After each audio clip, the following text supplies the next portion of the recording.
பாக்கியான்கிற சீன யாத்ரீகர் இந்தியாவுக்கு வர்றதுக்கு காரணமாக இருந்தவர் யாருன்னா ஒரு இந்தியர்.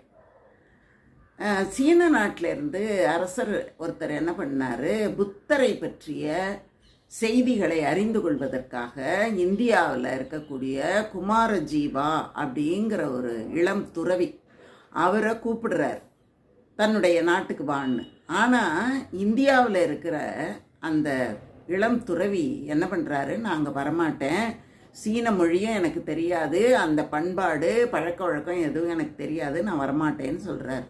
உடனே சீன அரசர் ஒரு படையை அனுப்பி இந்தியாவிலேருந்து அந்த குமாரஜீவாவை கடத்தி கொண்டு போய் அங்கே போய் நீ இந்த நூல்களை எல்லாம் சீன மொழியில் மொழிபெயர்த்து கொடுன்னு அவரை கேட்க, அவர் சீன மொழியை படித்து கொண்டு புத்தர் உபதேசித்த உபதேசங்கள் அனைத்தையும் சீன மொழியில் எழுதி கொடுத்தாராம். அதுக்கு பிறகுதான் புத்த மொழி, புத்த சமயம் சீனா முழுவதும் பரவுச்சான்.